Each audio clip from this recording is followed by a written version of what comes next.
창세기에는 12장 1절부터 3절까지의 한 나라의 요소인 국민 영토 주권이 다 들어 있습니다. 그러나 주권이 되려면 하나님의 통치를 받아야 합니다. 하나님 나라는 민주주의가 아니고 하나님의 통치를 먼저 받아야 합니다. 그러니까 민주주의를 꽃피우려도 하나님의 통치가 임해야 하는 것입니다. 그걸 요셉을 통해 최고 강대국 바로의 총리를 하게 함으로써 하나님 나라에는 통치 개념이 있다는 것을 요셉을 통해서 보여주십니다. 그래서 내가 종노릇을 해도 아무리 종노릇을 해도 성령의 도움으로 때마다 세상을 잘 떠나게 되면 하나님의 통치, 성령의 통치를 하게 되어 있습니다. 오늘은 성령의 통치에 대해서 생각해 보고자 합니다. 성령의 통치는 사법고시 패스하고 로스쿨 졸업해야 하는 것이 아니고 첫째로 시기심을 겪어내야 합니다. 9절입니다. 여러 조상이 요셉을 시기하여 애굽에 팔았더니 하나님이 그와 함께 계셔. 우리가 한 계단씩 떠날 때마다 믿음의 한 계단씩 떠날 때마다 사건도 감동도 주십니다. 그래서 전도의 열매를 맺을 때 우리가 가장 감동되기에 그 주님의 길을 갈 수 있는 것입니다. 7장 2절부터 8절까지가 아브라함의 구속사라면 2절부터 16절까지는 창세기의 구속사이고요. 7장 전체는 구약의 구속사입니다. 잘 이해하시기 바라요. 지금 율법과 성전에 대한 것을 스데반이 변증하고 있는데요. 지난번에 8절에 할례가 나왔었죠. 아브라함과 선민 언약을 맺으시고 할례를 표징으로 이제 주셨는데요. 이 할례를 이스라엘은 마치 그 선민의 표식으로 여겨서 구원의 근거로 여겼다는 거죠. 그래서 할례의 주인이신 창조주 예수님마저 십자가에 못 박았다는 얘기를 지금 하고 있는 거예요. 이렇게 8절까지가 아브라함의 구속사입니다. 여기다 살을 붙인 게 신구약 66권이고요. 구속사는 성경 어디를 봐도 이런 순서로 쓰여졌습니다. 아브라함과 이삭과 야곱이 이제 12지파를 이루어 가기 위해서 야곱이 12아들을 낳았는데요. 그게 지난번 거기까지 했잖아요. 그런데 발붙일 만큼도 유업을 주시지 않고 12아들을 낳았는데 힘든 가운데 영적 자녀가 주렁주렁 맺히게 되니까 이번에는 시기를 겪게 하십니다. 아브라함의 씨가 이방 땅에서 나그네가 되고 종살이할 것이라는 사실은 그 요셉이 애굽에 들어가면서부터 시작되므로 스데반은 아브라함 이야기에 이어 곧바로 지금 요셉 이야기로 넘어갑니다. 형들은 은 20을 받고 요셉을 애굽으로 가는 상인들에게 팔아 넘겼지요. 시기는 예수 그리스도를 십자가에 죽게 한 무서운 죄악이죠. 그러나 하나님은 형들의 시기에도 불구하고 지속적으로 애굽의 요셉과 함께 계셨다고 오늘 표현을 합니다. 그러니까 메소포타미아에서 아브라함에게 나타나신 하나님은 애굽에서 요셉과도 평생 함께 하셨다고 하는 것입니다. 요셉은 아버지의 사랑을 가장 많이 받았고 형제들이 절하는 꿈을 꾸었어요. 장차 이스라엘을 구원하실 꿈이죠. 근데 이것을 메시아 꿈으로 알지 못한 형들의 시기로 애굽에 팔려갔습니다. 스데반이 이 요셉의 예를 든 것은 요셉의 고난과 영광이 바로 그리스도의 모형이었기 때문입니다. 그래서 사내들인 종교 지도자들과 유대인들로 예수께서 메시아이심을 지금 깨닫도록 하기 위함입니다. 그래서 우리는요, 성경을 어디를 읽을 때, 구약을 특히 읽을 때 항상 그리스도를 발견할 수 있어야 합니다. 애굽에서 종살이하며 400년이 지나야 내 후손들로 약속의 자손이 되게 하시겠다는 그 약속의 이루어짐이 이렇게 시작되는 것이었습니다. 처음에 시기로 시작했는데 그것이 민족의 구원이 되었어요. 애굽이 먹을 것을 주어서 육적인 구원이 되었고 살다가 또 핍박을 해주어서 영적인 구원까지 이루게 하신 것이에요. 떠나기 어려운 갈대아 우르를 떠났지만은 우리는 때마다 자꾸 머물고 싶은 본성 때문에 하나님께서 아비를 죽이시고 그래서 할 수 없이 또 떠났는데 또 이 시기를 겪게 하시고 이런 일들이 끊임없이 반복이 되고 있습니다. 그러니 구속사라는 것이 구원을 이루는 역사기에 이 세상의 성공사와는 아주 다른 얘기입니다. 그러니 어떻게 해석을 할까요? 이 신앙의 여정 가운데에서 누가 시기를 하면 수준이 높아졌네. 창세기 벌써 37장에 왔네. 이렇게 해서 항상 내가 사건이 일어날 때 언제나 그 순서 또 어디에 내가 있나 이걸 중요하게 봐야 합니다. 그러니까 시기가 없다고 좋은 게 아니고 있다고 나쁜 게 아니고요. 지나고 생각해 보면 이스라엘의 구원을 위해 형들의 시기는 반드시 있어야 할 일이었습니다. 시험을 받아도 세 가지 종류가 있죠. 사단의 괴롭힘을 당하고 자기 자신에게 괴롭힘을 당하고. 근데 이왕이면 남들에게 괴롭힘을 당하는 게 제일 좋은 시험이에요. 제일 무서운 게 자기 자신을 괴롭히는 거잖아요. 그러니 남편, 아내, 장인, 장모, 시어머니, 시아버지, 이웃 사람들, 또 성도들, 이 남들이 괴롭히는 것은 최고의 상급이 될 수 있는 거예요. 남들이 나를 괴롭힐 때 이게 승화가 돼서 영적 자식을 더 많이 낳을 수 있는 성령의 통치를 할 확률이 많습니다. 베드로전서 2장 19절 20절에 부당하게 고난을 받아도 하나님을 생각함으로 슬픔을 참으면 이는 아름다우나 죄가 있어 매를 맞고 참으면 무슨 칭찬이 있으리요. 그러나 선을 행함으로 고난을 받고 참으면 이는 하나님 앞에 아름다우니라. 이를 위하여 너희가 부르심을 입었답니다.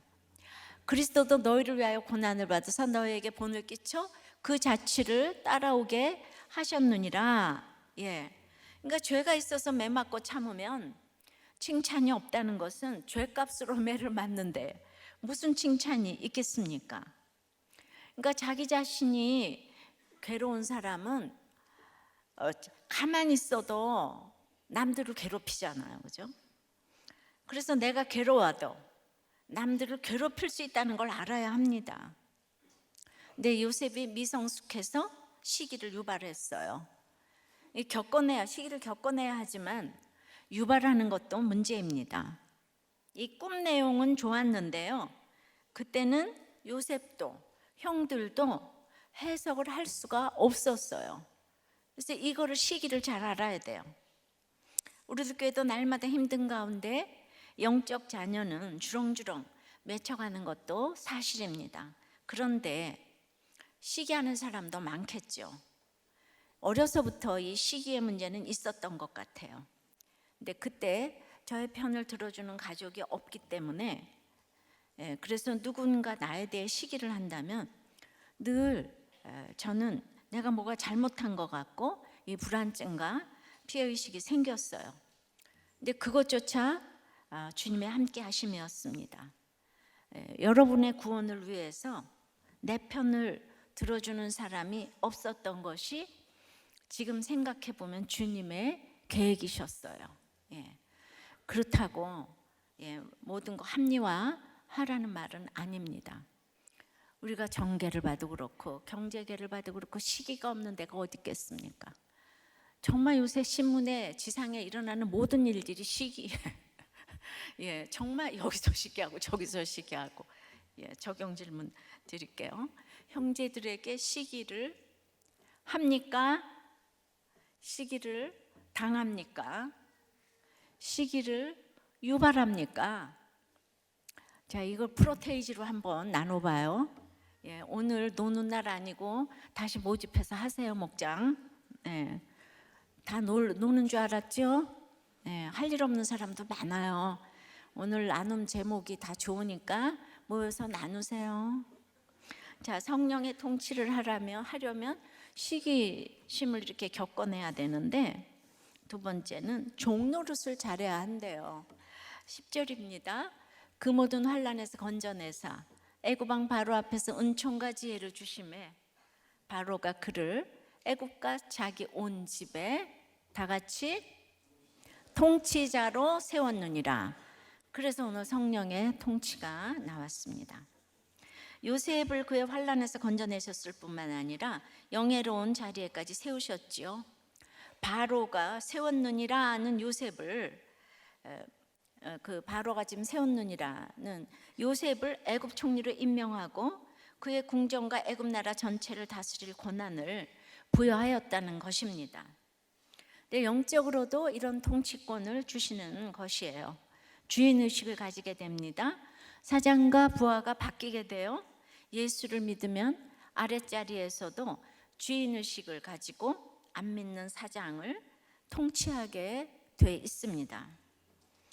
제가 처음에 세상 좋아해서 애굽에 종노릇하러 갔지만 지나서 보니까 제가 통치를 하게 되었어요. 그 비결이 무엇일까요?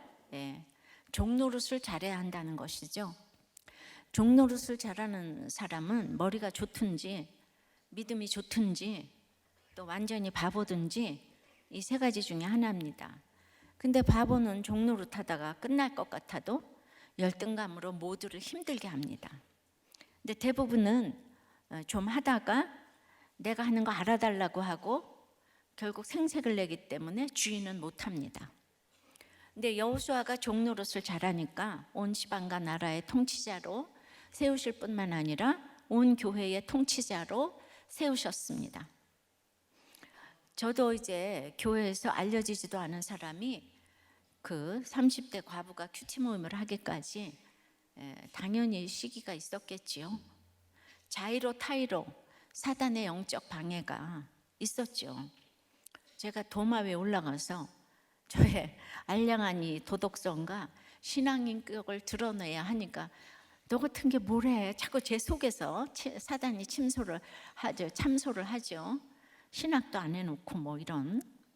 그리고 진짜 문자적으로 시기도 있고. 그러니까 이게 사명이 아니면 감당 못할 일이었죠. 그러나 하루하루가 마지막 날처럼 생각되었기에 은총과 지혜를 주셔서 그리고 저가 이렇게 종노릇 무시당해 본 경험이 저에게 너무 유익했기 때문에 여기까지 올 수 있었어요. 정말 여기까지 올 수 있었던 것은 종노릇이었어요. 그 저를 어렸을 때 아무도 저를 이뻐하지 않고 고아처럼 살았고 또 시댁에 가서 종노릇했고 그러니까 이런 것들이 제 인생에도 차례차례 이것이 사건이 이렇게 오고 또 감동도 주셨습니다. 그랬더니 남편도 구원받고 진정한 영의 직분이 주어져서 문자적으로도 담임 목사가 되었지만 영적으로도 힘들고 어려운 사람들의 사건을 교통정리하면서 해결하는 통치자가 되게 하셨다는 것이죠. 있을 수 없는 일이 일어났습니다. 그러니까 뭐라고요? 시기심기 없고 종노릇 잘함 여러분 가운데도 다 성령의 통치를 할 수 있겠죠? 바로 이 얘기입니다. 적용해 보세요. 환난에서 건진받는 것은 아까 그렇게 했잖아요, 그죠? 모든 환난에서 건져내사 건진받는 것은 종노릇 잘하는 것과 동의어예요. 동의가 되십니까? 환난에서 다시 건진받는 것은 종노릇 잘하는 것과 동의어예요. 그래서 종노릇 잘해 통치자가 된 경험이 있는지요? 종노릇 잘해서 통치자가 된 경험이 있는지요? 자, 성령의 통치를 하려면 자, 시기심을 겪어야 되고 종노릇 잘해야 되고 세 번째는 험악한 인생을 살아봐야 합니다. 우리가 다 찌질한 인생이라는 거 여기 다 지금 완전 종합박물관으로 다 들어왔네요. 11절서부터입니다. 그때에 애굽과 가나안 온 땅에 흉년이 들어 큰 환란이 있을 때 우리 조상들이 양식이 없는지라 야곱이 애굽에 곡식이 있다는 말을 듣고 먼저 우리 조상들을 보내고 또 재차 보내매 요셉이 자기 형제들에게 알려지게 되고 또 요셉의 친족이 다 같이 바로에게 드러나게 되니라. 하나님의 통치를 드러내기 위해서 애굽과 가나안 온 땅에 흉년이 같이 들어야 합니다. 흉년이 들지 않았다면 형들은 결코 애굽에 갈 일이 없어요. 가지도 않았어요. 그래서 겸손한 사람이 있는 게 아니고 겸손한 환경이 겸손한 거예요. 이 겸손한 요셉의 종노릇도 형들이 요셉에게 정말 이 무릎을 꿇는 것도 이 다 드러나지 않았을 일입니다. 그 큰 흉년, 7년 흉년, 이 흉년 때문에 야곱이 바로에게 드러나게 됐어요. 요셉의 친속이라고 그랬죠. 야곱이 바로에게 드러나게 됐어요. 창세기를 우리는 읽었기 때문에 이런 구조를 보면 성경을 많이 알고 있으면 적용이 풍성해지죠. 이것만 딱 보면 뭔지 잘 몰라요, 그죠? 그러니까 바로에게 드러난 거는 요셉이 아니고 야곱인 거예요. 요셉의 친속의 대표 야곱인 거예요. 요셉이 흉년에 미리 대비할 수 있었던 것은 야곱의 하나님이 더 크다는 것이에요. 구속사의 중심은 더욱 험악한 세월을 겪어낸 야곱이 중심이라는 거죠. 요셉은 이 야곱을 소개하기 위해서 형들의 시기를 인하여 애굽에 가서 총리를 하게 하신 것입니다. 그래서 세상 역사가 구속사예요. 험악한 세월을 살아온 야곱이 바로에게 나아가게 됐는데요. 재밌는 것은 야곱이 세계 최고 강대국의 바로를 축복하는 거예요. 바로가 야곱을 축복하는 게 아니고 내가 험악한 인생을 살았다고 하면서 야곱이 바로를 축복해요. 지금 이 애굽의 바로는 대단한 왕이잖아요. 그런데 야곱은 부인을 넷이나 얻어들이고 애들은 12이나 까놓고 그 처자들도 자기 부인하고 동침했죠. 둘째, 셋째 살인자죠. 넷째는 시아버지 며느리 동침했죠. 딸은 강간당했죠. 이 콩가루 집의 원조. 게다가 흉년 겪었죠. 요셉도 팔려갔죠. 험악한 인생 다 통틀어서 이렇게 촐로인 야곱이 가서 바로를 축복했다 이거예요. 그래서 성령의 통치를 하려니까 흉년이 와서 이 요셉의 친족이 바로에게 드러나게 되었다고 하는 거죠. 이것이 하나님 나라의 통치 개념입니다. 내가 어떤 형편없는 인생을 살았어도 하나님을 믿으면 어떤 사람도 대통령도 왕도 축복할 수 있게 되는 것이 성령의 통치입니다. 요셉이 바로의 총리 대신을 하고 있지만 바로를 축복하는 사람은 총리 대신 요셉이 아니고 험악한 세월을 살아온 야곱이라는 것이에요. 내가 주님과 동행하며 산전수전 겪는다면 주님과 동행하며 이게 중요해요. 그럼 반드시 그 누구도 축복할 수 있는 자격이 생깁니다. 요셉도 야곱도 다 통치권을 가지게 되어 놀라운 일입니다. 그러니까 여러분들이 하나님과 동행하지 않으니까 누구를 축복하지 못하는 거예요. 그리고 내가 예수 믿는데 왜 이 모양 이 꼴이냐가 입에 붙었어요. 그분은 성령의 통치를 못 받는 거예요. 내가 하나님의 자녀라는 것이 확실해지면 그 누구도 축복할 수 있어요. 이야말로 성령의 통치 아니고 무엇이겠습니까?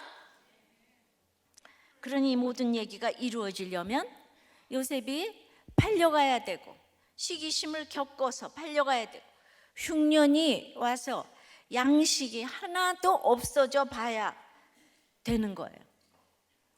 그러니까 이 일은 있어도 없어도 되는 일이 아니라 반드시 있어야 되는 일인 거예요. 여러분이 어떤 고난으로 온 일도 반드시 있어야 할 일인 거예요. 오늘 명절 또 이 증후군으로 오늘 이혼을 생각하고 온 사람 있어요? 오늘 힘든 사건이 시집일 수도 있고 장인 댁일 수도 있고 직장인일 수도 있는데 이렇게 성경을 늘 읽고 걸어가면 일이 있어야 하는 일이구나라고 생각할 수가 있는 것이죠. 예. 그 이방에서 계기되어 400년. 그런데 이렇게 37장에 가면 요셉이 팔려서 이제 애굽으로 간다고 이제 하니까, 예, 아니 37장이 아니죠. 그 전에, 예. 그러니까 그 이방이 애굽이었구나. 그 애굽이 시집이었구나. 직장이었구나. 이게 남편이었구나. 자녀였구나. 이러면서 있어야 될 일이야. 이런 흉년, 이런 시기심을 겪지 않으면 내가 어떻게 성령님의 통치를 받겠어? 예, 이렇게 생각하는 거죠. 자, 오래전에요, 우리 큐티 모임 때 이 환경미화원을 하시다가 대통령을 만난 어떤 분이 계세요. 똑같지요? 이분이 대통령에게 초청을 받고 이제 나가서 그분이 주제는 칭찬합시다라는 프로를 이제 선전하는, 그래서 그 칭찬하기 위해서 내가 칭찬합시다에 나가서 10년 동안 잃어버렸던 부인을 만나서 살게 되고 잘 살게 되고 뭐 살았다, 이제 그런 얘기를 하려고 이제 준비를 다 해갖고 나갔는데 이분이 대통령을 만나더니 그걸 다 까먹었어요.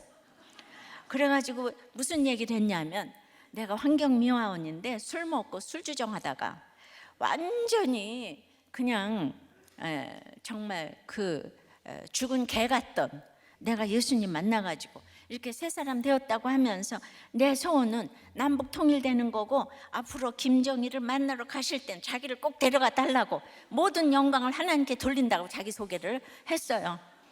그러니까 이 술주정뱅이였던 환경미화원에게서는 들을 수 없는 하나님 얘기를 다다다다 했어요. 그러니까 이분이 대통령 앞에 갔을 때 예수님을 믿는 사람으로서 자기 얼굴이 스데반처럼 빛나게 해달라고 기도 제목을 올리고 갔거든요. 그런데 이분이 무식하면 용감한 게 아니라 그동안 100일 기도를 늘 했다는 거예요. 그러니까 이분이 그 당시 얼마나 통치의 개념을 갖고 있는지 대통령 앞에서 주눅들지 않고 이제 이렇게 말을 한 거죠. 그러니까 초등학교 나와서 청소하면서 내가 이제 하나님께 영광을 돌린다고 한 것은 정말 하나님의 이름으로 대통령을 축복한 것입니다. 전했잖아요, 그죠? 간증했잖아요. 그래서 금일봉 그 당시 50만 원가 대통령이 준 시계를 우리가 다 봤어요.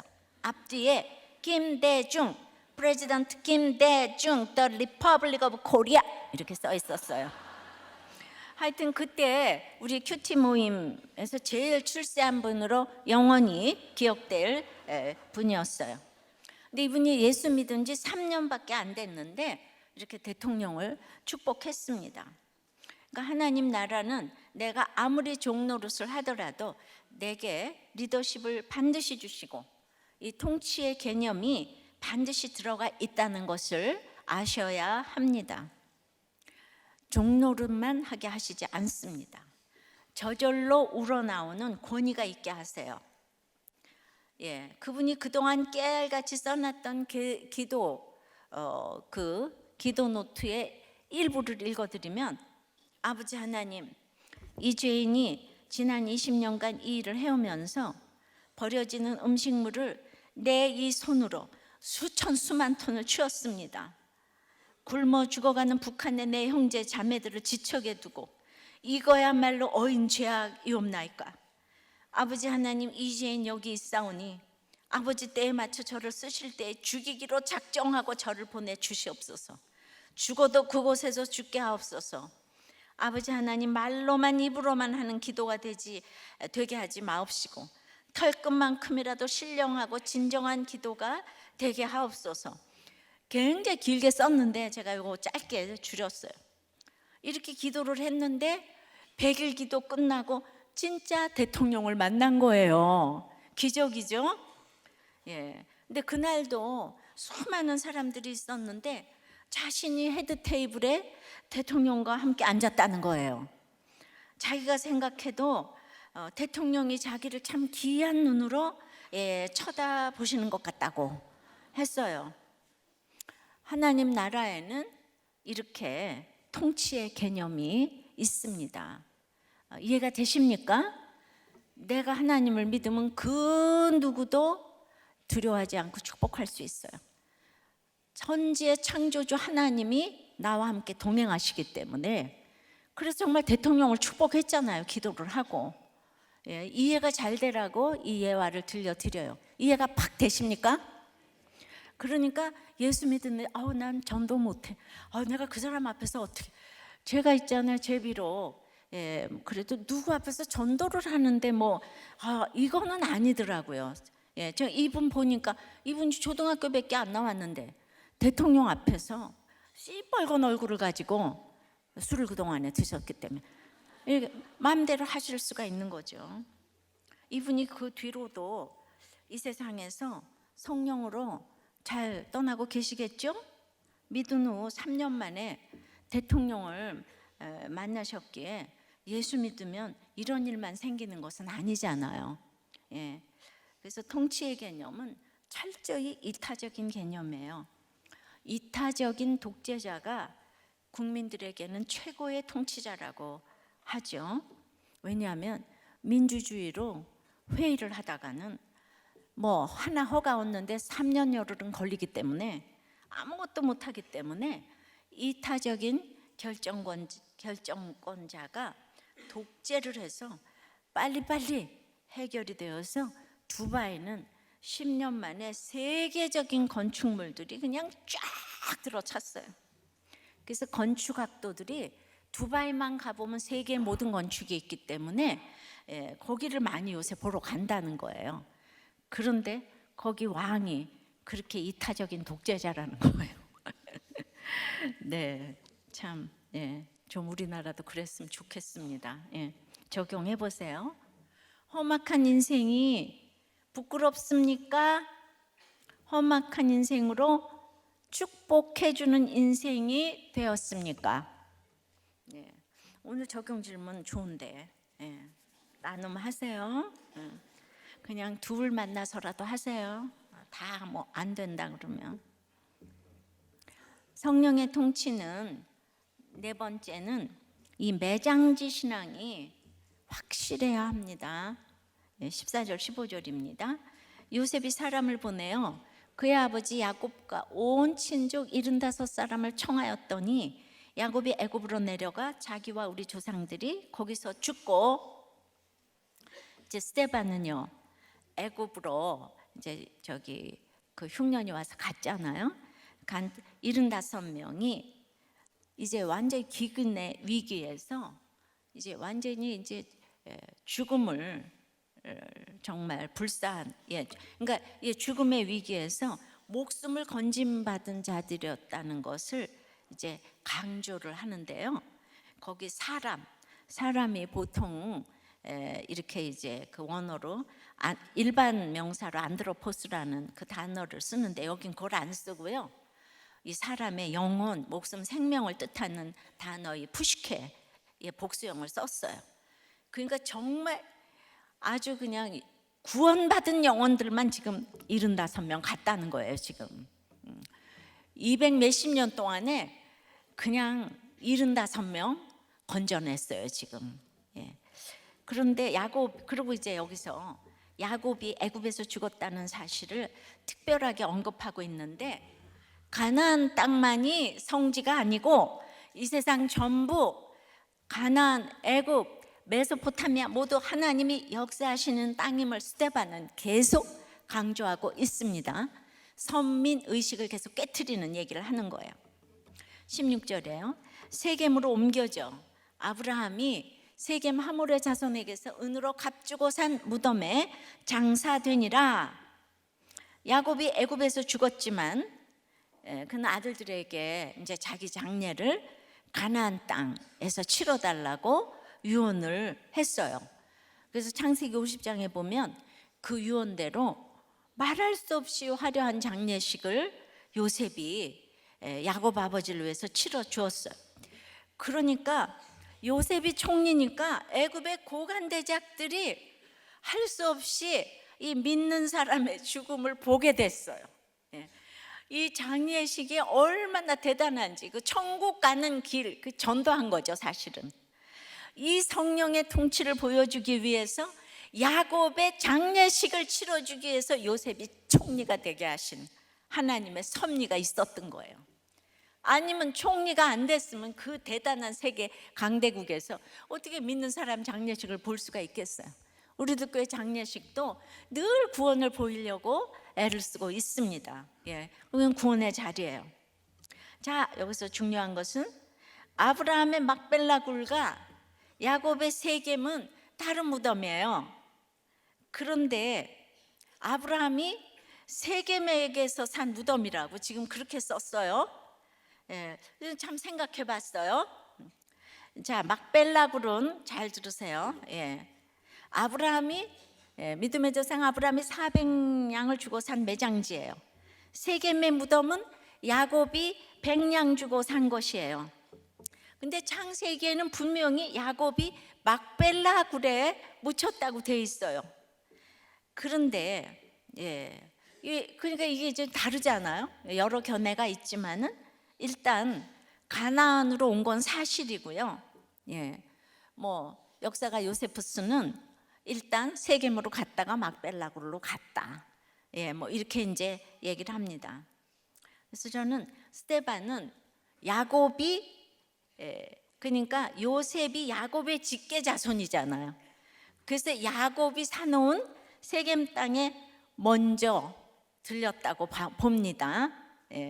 그러나 그게 아브라함이 사놓은 세겜의 밭이라 그러니까 이거는 스데반이 아브라함과 야곱을 섞어서 아브라함이 사놓은 세겜의 무덤이라고 이렇게 표현을 한 거는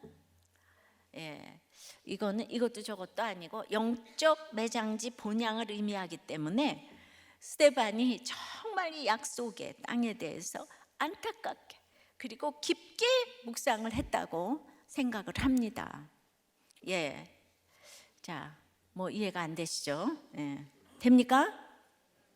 우리 창세기 설교를 들은 우리들은 이해가 되겠는데 처음 오신 분들은 계속 많이 들어보세요. 그러니까 이 은으로 값주고 산 최종 목적지인 아브라함, 이삭, 야곱이 묻힌 막벨라 굴이 그럼 어디냐 하면 바로 여기가 사라의 매장지인 거예요. 사라를 묻었던 곳인 거예요. 자, 아브라함이 세겜의 밭을 샀다. 이거 이해가 되셨어요? 그러니까 이 스데반의 신앙 고백이라고 생각을 합니다. 그러니까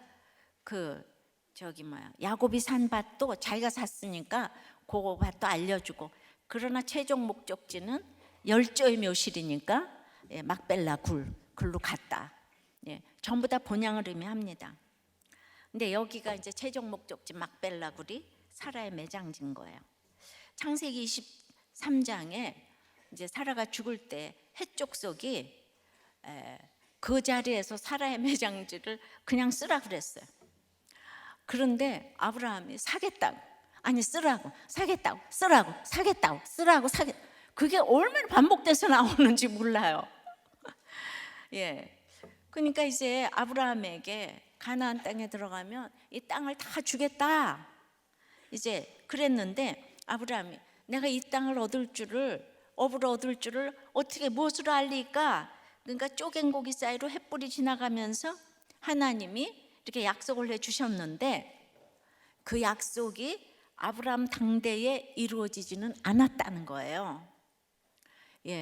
그러니까 그럼 이 땅이 뭔가, 그러니까 지금 이제 나중에 400년 후에 그 땅이 이제 오려면은 지금 뭔가 표시 하나 해놔야 되잖아요, 그죠? 그러니까 등기 안 해놓으면 400년 후에 출애굽할 때 여기 조상의 묘지가 아무도 없으면 아무도 안 찾아올 거 아니에요. 이것을 나중에 찾아오라고 여기에다 지금 표시를 해놓는 거죠. 그래서 지금 등기해 놓겠다는 거예요. 지금 사라의 매장지를. 그런데 우리는 공짜로 주겠다는 거를 왜 이렇게 돈 주고 사겠다 그래? 여러분, 이 세상에 공짜 좋아하다가 여러분들 인생 망쳐요.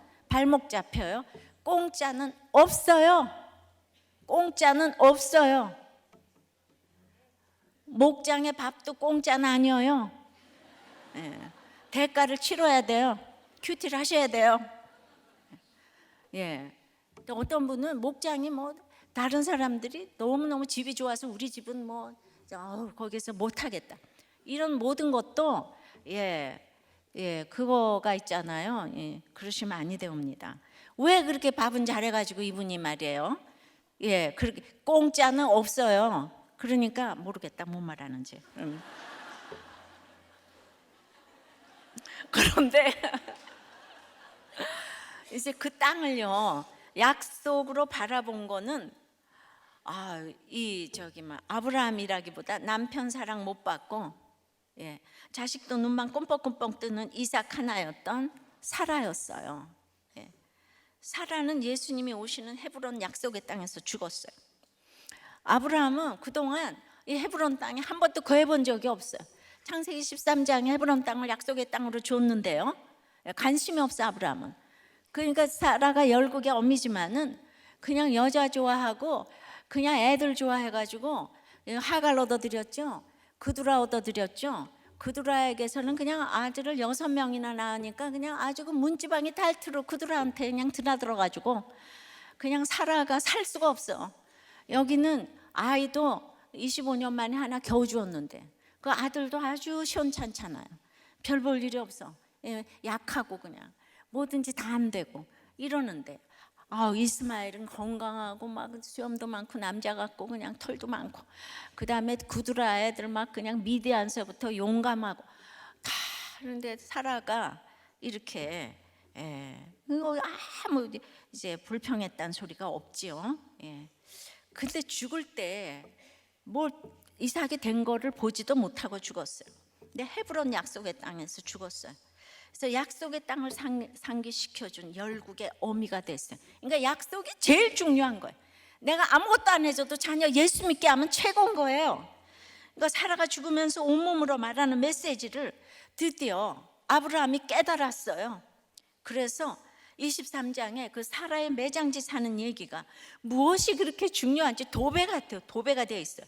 그래서 23장 마지막 20절에 이와 같이 그 밭과 거기에 속한 구리 해쪽 속으로부터 아브라함이 매장할 소유지로 확정되었더라. 땅땅땅 이렇게 된 거예요. 근데 돈 주고 사겠다는 거 그렇게 딜하는 거 처음 봤어요. 공짜로 줄게, 아니 돈 내고 살게. 공짜로 줄게, 돈 내고 살게. 은 400냥 값을 치렀죠.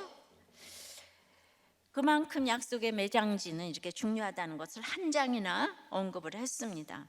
이거는 천국 도성을 바라보고 오직 사라의 매장지, 죽어서 묻힐 땅 한 평밖에는 징표가 없는 것을 알고 아브라함은 마음이 급해서 값을 치르고 샀어요. 자기 인생을 많이 생각해 봤을 거예요. 23장에 사고요, 25장에 죽었어요. 아브라함이 사라의 매장지를 사고 나서 한 일이 뭔지 아세요? 이삭에게는 자기의 소유를 주고 서자들에게는 재산을 주었대요.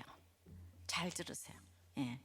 그리고 서자들에게는 재산을 주고 이삭을 떠나서, 즉 약속의 땅을 떠나 동쪽 땅으로 가게 하고 이삭을 지켜준 거예요.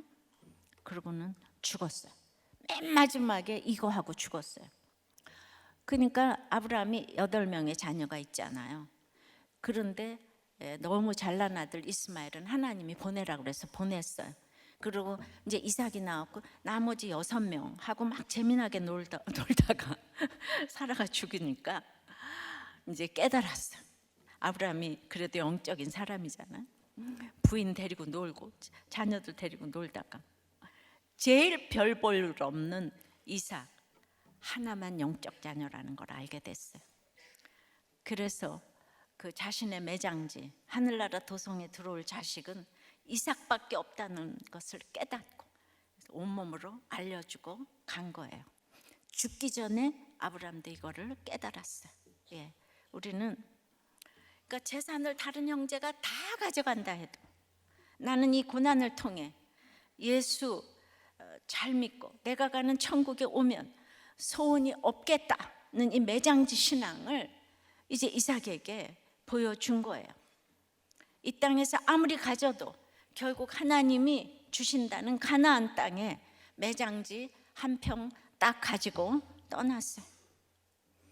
결국 하나님의 약속의 땅은 이 세상의 땅이 아니라 천국을 말하는 것입니다.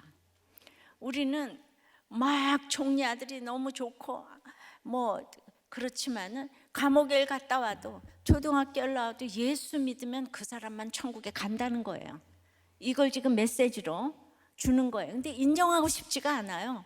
어떻게 저런 놈이 어떻게 천국을 가, 예수를 믿어. 근데 아브라함이 죽기 전에 이걸 깨달은 거예요. 결국 400년이 지나서 끊어질 듯해도 이 매장지를 기억하고 요셉의 죽은 뼈가 산 사람 200만을 인도한 것입니다. 자손들이 400년이 지나면서 번성케 되니까 이미 약속의 땅에 대한 개념이 시들해졌어요. 흉년을 해결해 준 요셉은 전설의 총리로 요셉뿐만 아니라 백성들도 너무 호강을 했기 때문에 목숨 걸고 간 조상들도 요셉이 죽은 후도 돌아올 생각을 하지 않았습니다. 그만큼 환경에 장사가 없습니다. 근데 돌아올 때 요셉의 해골인 이 죽은 사람의 뼈가 산 사람 인도하는 역할을 했는데, 왜냐하면 지금까지도 우리는 요셉 하면 총리로 성공한 사람이라는 것이 가장 기억되는데 그 당시 이스라엘 사람들은 더 했겠죠. 400년이 지나도 요셉은 다 기억을 해요. 세상의 성공은 정말 좋은가 봅니다. 그래서 요셉이라는 이름은 지금도 정말 많습니다. 요셉이라 그러면 총리할 것 같잖아요.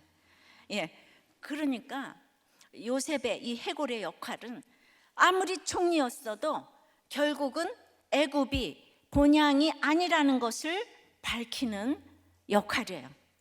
아무리 좋아도 이 땅은 지옥행이라는 것을 깨달으려면 애굽에서 돌아오는 이 총리 역할이 필요했습니다. 그래서 요셉이 총리로 가서 통치의 개념을 가지고 우리는 그래도 야곱이고 그래도 유다다, 이거를 이제 깨달을 수가 있게 됩니다. 이거 우리만 알아듣는 방언이에요. 그러니까 내가 돈으로 값주고 사야 할 것은 오직 구원을 위한 것이에요. 자식들에게 돈을 남겨주는 것보다는 다른 사람들에게 주의 일을 하고 좋은 일을 하고 갔을 때 자식들에게 재산을 안 남겨줬어도 그것이 자식들을 위해 값을 치른 은 400냥인 거예요. 그것이 자녀들이 주께로 돌아오는 비결이 된다는 것입니다. 이제 몇 주 전에 이 와이프 아내가 나와서 이제 간증을 한번 했는데, 오늘은 그 남편의 나눔을 제가 목장 보고서에서 읽었어요. 똑같이 부부가 간증하게 생겼습니다. 괴리감으로 한국에서 살기 싫어 인도에 3년, 또 추가로 3년 더 나가 지내면서 12년 동안 외국 생활을 했습니다. 이혼하고 지금의 아내와 좋아서 결혼은 했지만 후회는 안 하지만 후회는 없어요. 근데 우리들 교회 말씀을 들으면서 회개가 되어집니다.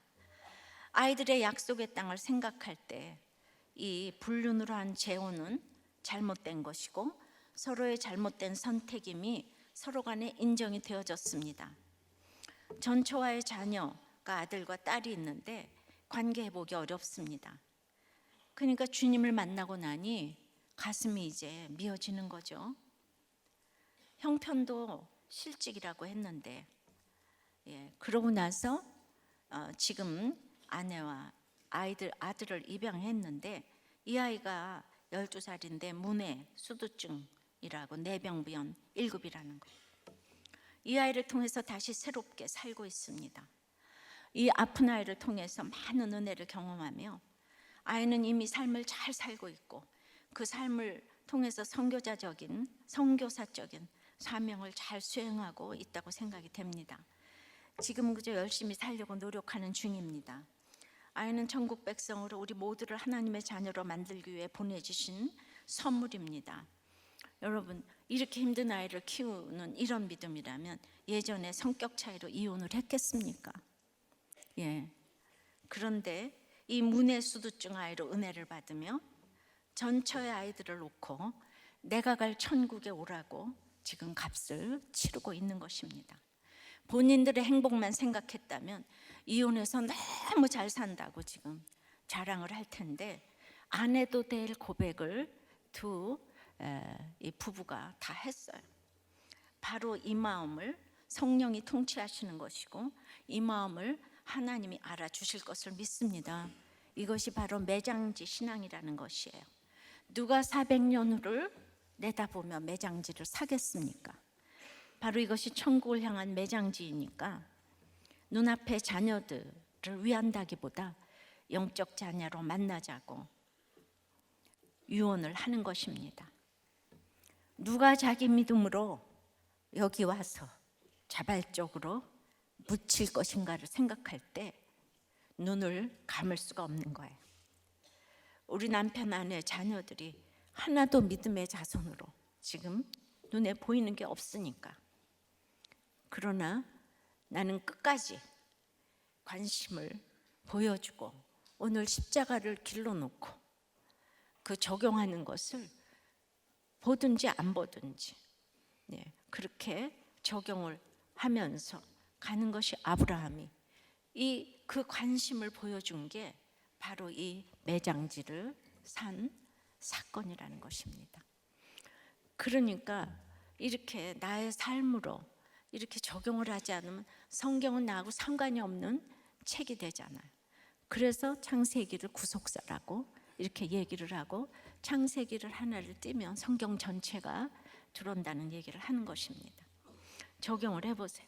이 매장지를 찾아오라고 자녀들에게 내가 값을 치러야 할 것은 무엇입니까?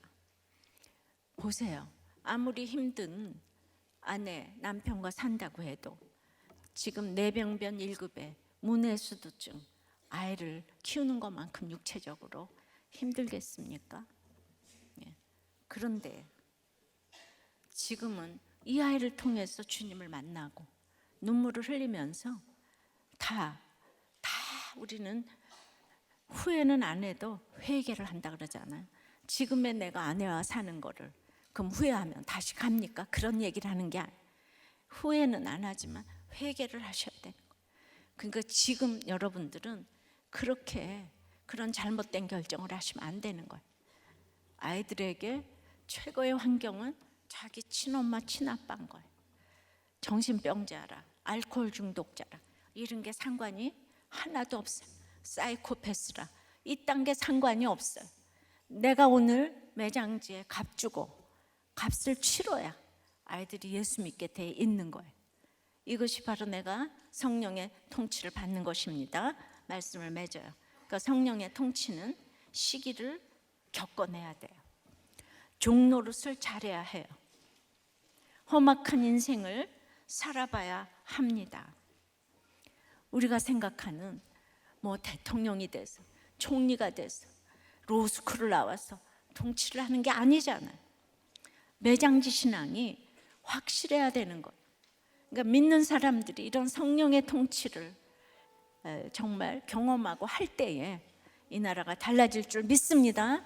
우리는 모든 사람들을 축복하는 그런 대단한 신분이에요. 오늘 축복하노라 찬양하고 기도하겠습니다. 나의 은총을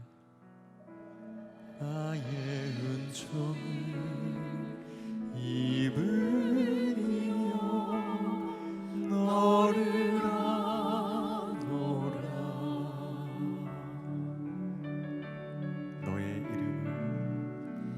너의 이름을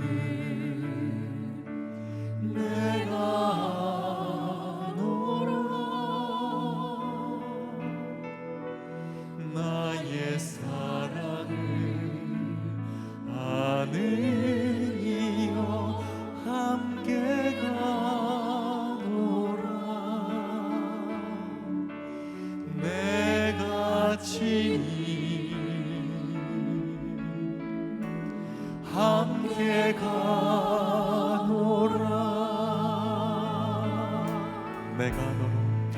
내가 너로 변케하며 나의 모든 선함으로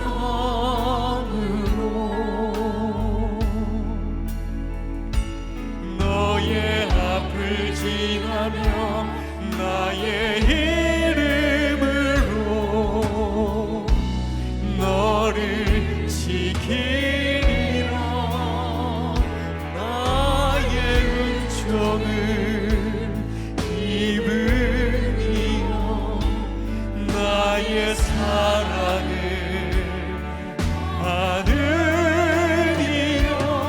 내가 내게 복을 주십니다. 복을 주노라. 내가 너로 경계하며 내가 너로 경계하며 나의 모든 선함으로 모든 선함으로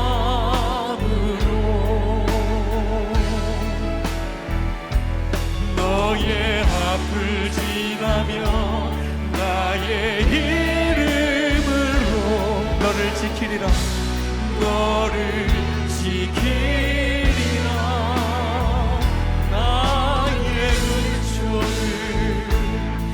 입으리여 나의 사랑을 하느니여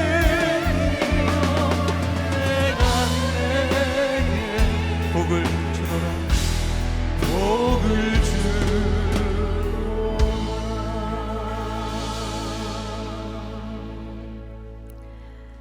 지금 여러분들 시기를 겪고 종노릇을 하고 험악한 인생을 살고 계십니까? 이것이 이제 성령의 통치를 하게 하시려고 주님이 주신 선물인데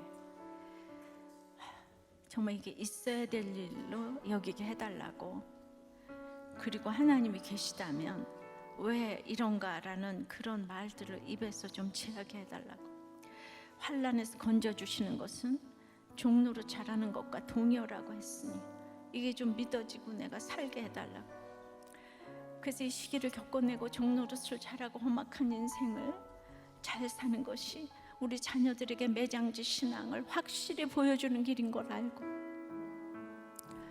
안 믿는 사람이 죽었다가 깨나도 못 가는 길을 우리가 성령의 통치를 받으면서 이렇게 갈 때에 400년 후에 자녀들이 참으로 요셉의 해골이 죽은 뼈가 산 사람 200만을 인도했듯이 우리의 자녀들이 영적 자녀로 정말 다 이제 같이 만날 수 있도록, 지금 눈앞에 보이는 것이 하나도 없지만은 그렇게 영적 자녀로 자리매김 해달라고, 우리나라가 성령의 통치를 받게 해달라고, 성령의 통치자가 세워질 수 있도록 다 같이 주님 부르고 기도하겠습니다. 아버지 하나님, 성령의 통치를 이렇게 알게 하시고 경험하게 하시고 걸어가게 하시니 참 감사합니다. 그리고 이제 참으로 시기심을 겪어서 이 자리에 온 것 같지만은 다시 생각해 보면 시기를 유발하기도 하고 시기를 한 것도 있는데 주님 모든 것들을 간과해 주시고 이렇게 세워주셨음을 생각할 때에 참으로 전적인 하나님이 함께 하시고 하나님의 정말 섭리로 왔다고 고백하지 않을 수가 없습니다. 이렇게 생각해 보면 또 종로릇 또 하고 험악한 인생을 살아서 온 것 같지만은 지금 이 자리에서 제가 종노릇을 잘하는가 생각해 보면 아직도 가야 할 길이 참으로 멀고 험악한 인생을 살았는가 하면 이런 정말 상대평가에서 볼 때에 제가 너무나 여러분들의 그런 험악한 인생을 따라가지 못하는 것도 너무나 많이 있습니다. 그럼에도 사라가 정말 박복한 인생을 살아서 남편고 난 자녀고 난 그 받은 사라가 약속의 땅, 정말 그 헤브론 땅을 알아보고 죽은 것처럼 주님, 이제 저는 하나님을 알았는데 그 매장지 신앙을 알았는데 이제 누가 자발적으로 여기 와서 묻힐까를 생각할 때 지금은 눈에 보이는 것이 아무것도 없지만 내가 오늘 우리 자녀가 아니고 다른 영적 자녀를 위해서 그렇게 아버지 하나님 값을 치르는, 안 믿는 사람이 죽었다가 깨어나도 못하는 적용을 할 때에 지금은 정말 아무것도 보이는 것이 없지만 믿음은 바라는 것을 실상으로 놓고 보지 못하는 것들을 증거하면서 가는 그 믿음을 보여주고 갈 때 400년 후를 생각하면서 오늘 그 십자가를 길로 놓는 적용을 하는 것이 매장지 아버지 안에 값을 치르는 것임을 알게 하여 주시옵시고, 그렇게 매장지를 사는 적용을 할 수 있는 저희들이 될 수 있도록 주의 은혜를 내려 주시옵소서. 우리 다 같이 천국에서 만났으면 좋겠습니다. 우리의 모든 자녀들, 식구들이 같이 천국에서 만나기를 소원합니다. 주님이 말씀이 들리게 도와 주시옵소서. 주여 이 나라를 불쌍히 여겨주시고 성령의 통치가 임하게 도와 주시옵소서. 그 누군가에게 말씀이 들리게 도와 주시옵소서. 바로를 축복할 수 있는 야곱을 보내 주시옵소서. 말씀이 들리게 도와 주시옵소서. 차별금지법이 이제 통과되기 직전입니다. 주여 불쌍히 여겨주시고 저희들의 이 불쌍한 기도를 외면하지 말아 주시옵시고 성령의 통치가 임하게 도와 주시옵소서. 예수 그리스도 이름으로 기도드리옵나이다. 아멘.